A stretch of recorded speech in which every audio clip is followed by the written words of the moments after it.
John F. Kennedy would always tell the story of his grandfather who spent his childhood in Ireland. His grandfather had to walk along a stone wall more than 3 meters high to get to school. The grandfather, a young boy, was eager to climb the stone wall. But he was afraid because he wasn't sure if he could get over the wall and didn't know what was on the other side. One day on his way home from school, he took off his cap and threw it over the wall.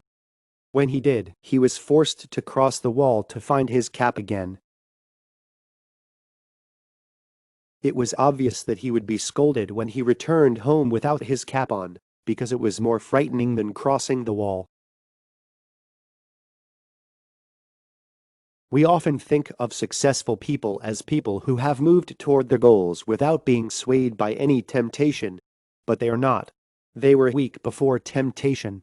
But what's important is that they found their own way to overcome this temptation and actively used it.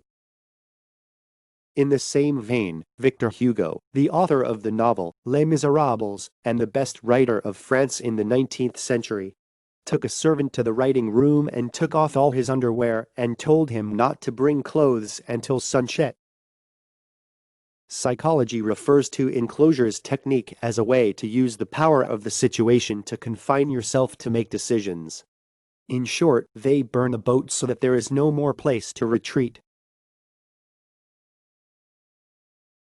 When you want to challenge but hesitate because you don't have the courage, you need to drive yourself into a place where you have nowhere to back off. Aren't you curious about what's beyond the stone wall? Throw your cap over the stone wall.